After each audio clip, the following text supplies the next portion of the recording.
Salt Lake City has been known for its cost of living. In other words, people have loved Salt Lake City because it's been an off the beaten path little gem that was a little bit more affordable than some of the other places in the rest of the country. Well, a lot has changed over the last 3 or 4 years. So let's take a look at what some of the current cost of living prices are for Salt Lake City in August of 2023. First, we're going to look at a general scale of what the cost of living looks like in Salt Lake City. Then we're going to break it down a little bit by like housing and utilities and a number of metrics like that. So here we are at payscale.com. Payscale.com shows us that the cost of living in Salt Lake City is about 8% higher than the national average. It's about 22% more expensive to buy a house here. Utilities are about 7% more expensive. 7% less expensive. Groceries are about 4% more expensive. And overall, what that means is Salt Lake City has shifted substantially over the last few years because it used to be a little bit more affordable to live in Salt Lake City. So overall, we're about 8% above the national average.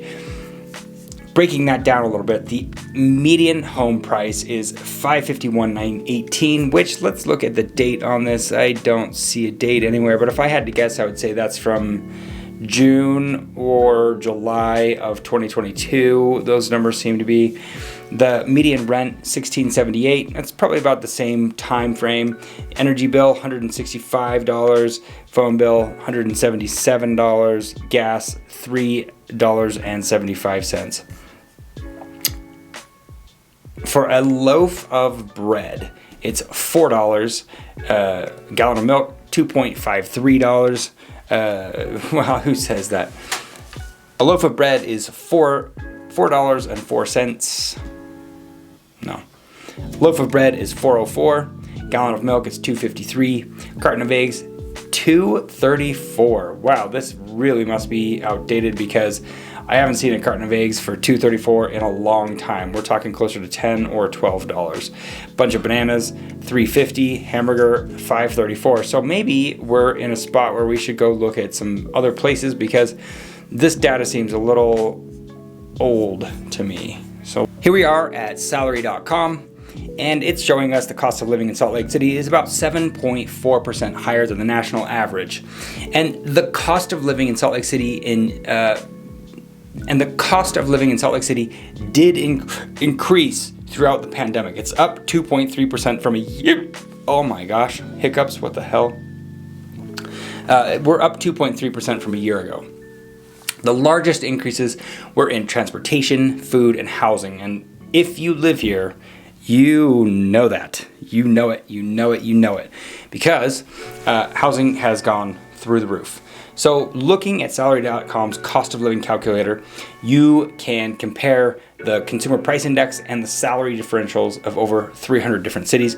We might use this tool a little bit, but I have another one over at Forbes that I like quite a bit too. So let's look at some of the things about Salt Lake City. So one thing I should point out is that the federal and the state minimum wage in Utah, Salt Lake City, is $7.25 an hour. I have noticed that there has been a lot of pressure in Salt Lake City, particularly Salt Lake City, to raise wages. We've got a couple of like packing plant jobs or other jobs like that are starting closer to like $22 an hour, that sort of thing. So you definitely can easily find a $7.25 an hour minimum wage job, or you could potentially find a $22 an hour job. It might be a little bit rougher than the $7.25 job, but who's to say? Maybe they're all equally rough. Okay, now let's look at some of the other major cities around the country and what their comparison to the national index is. So San Francisco is about 86.5% above the national average, the index there. Washington, D.C. is 45, Miami, 15, Chicago, 12, Boston, 53, New York, 77%, and Dallas, Texas is about 7. So that puts Dallas and Salt Lake City, they're fairly close to one another, although I would say that it's going to cost you a tiny bit more to live in Salt Lake City than in Dallas. Not a ton, but you might notice it around the edges. So the cost of living Salt Lake City by expense category. So the energy is about 20% lower than the national average, which is interesting.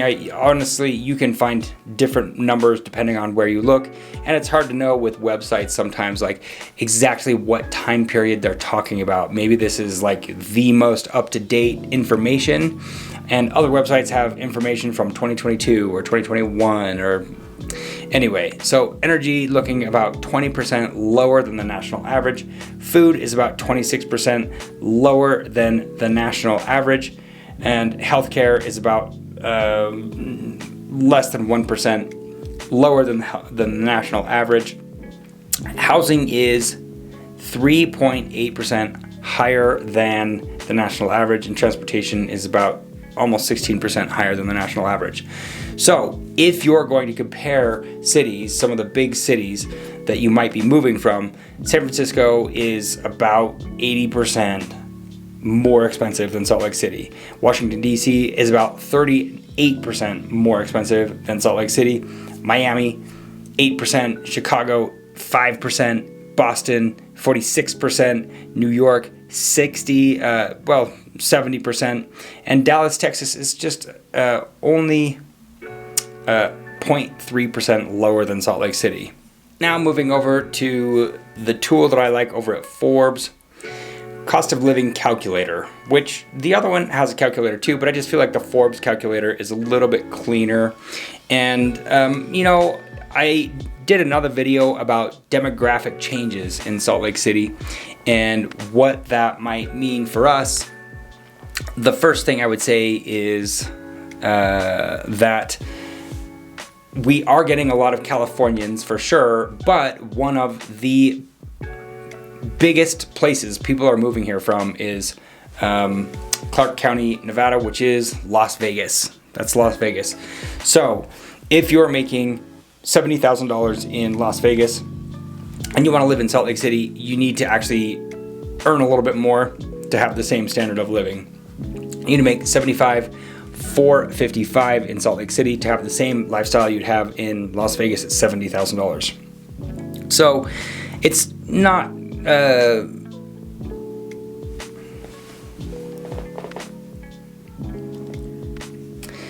so breaking it back down by some of these categories here, we have the total income needed is about $5,455 more.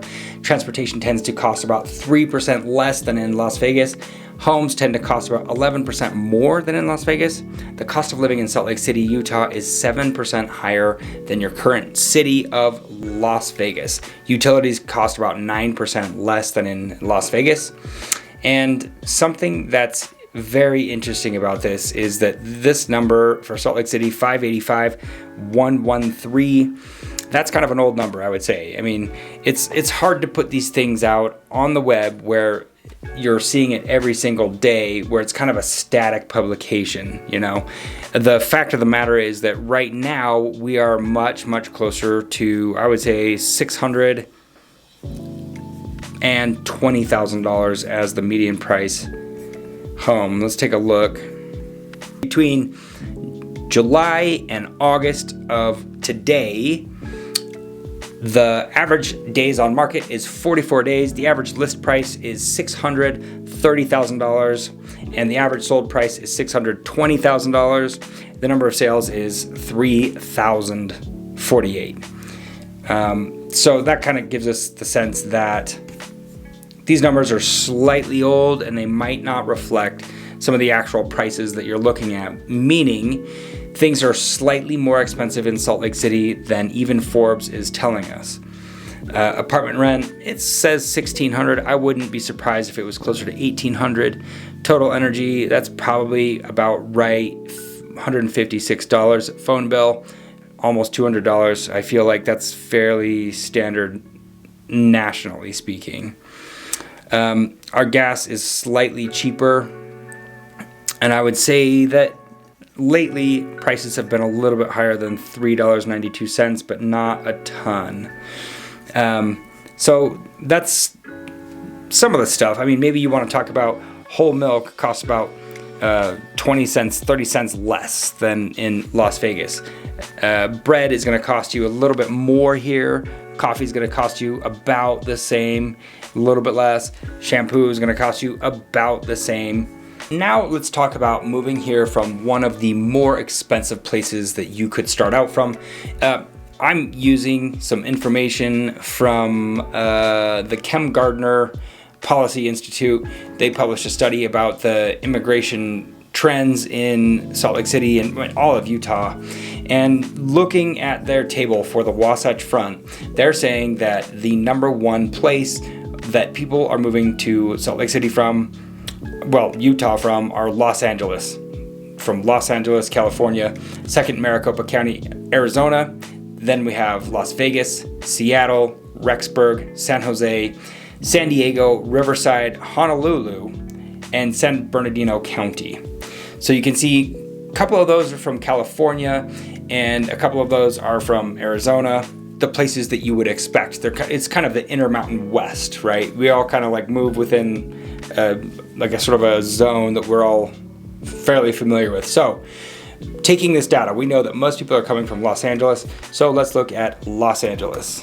As you can see, if you made $70,000 in Los Angeles, Long Beach, California, and you want to live in Salt Lake City, really to maintain your standard of living, you would only need $50,219, meaning that if you lived in Salt Lake City and you wanted to move to Los Angeles, you would need to make a little bit less than $20,000 more to have the same standard of living.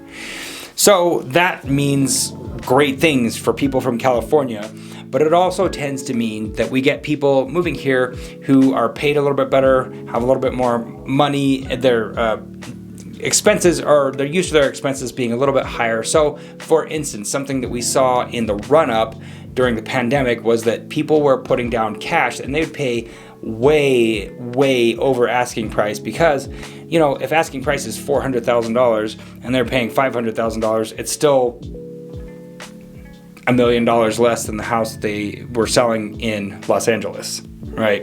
So then for them, it's a steal. And that really shot prices up really fast. And they could do that because they had the cash and they beat out all of the other offerers, and there were plenty during the pandemic. So you can see how that would have an effect. So total income needed is $19,781 less than you would need in Los Angeles. Transportation cost is 14% lower. Homes are 49% less expensive. The cost of living in Salt Lake City is 39% lower than your current city.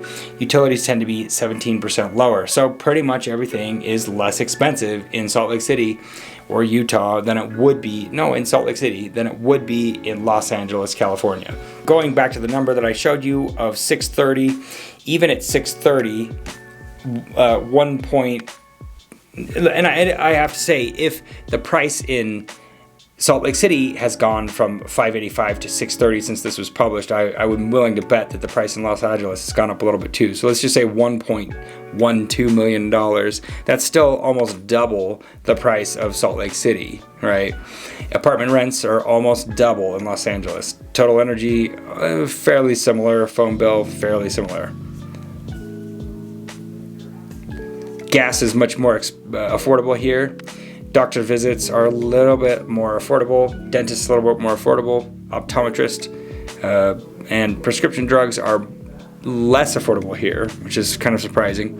The big things that make Los Angeles expensive are going to be really your healthcare, your transportation, your housing, and all the things associated with your housing, right? If you're planning on moving to Salt Lake City, these are some good things to pay attention to. And the data says that most of the people moving here are coming from those counties that I mentioned from the Kem Gardner Policy Institute. And you can easily find this Forbes calculator and plug those numbers in and get at least a good estimate, like a rough idea of what it's going to cost you to live here. If you have any questions about what the cost of living looks like right now, you call me. I will go to the grocery store and tell you exactly how much a carton of eggs is going to cost you, because at this point it's going to be like $20 in no time at all.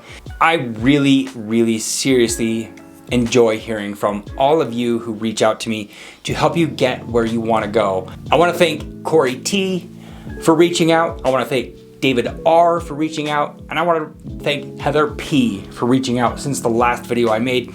We're going to get you exactly where you need to be. We're going to take great care of you, and I love hearing from people who watch these videos. It is so fun to hear from people who are watching me and who need some help, because I love helping people in this space. That is the thing that I am the very best at, is problem solving and negotiating on behalf of my people, because I'm a feeler. I'm a touchy-feely person and I really enjoy helping people.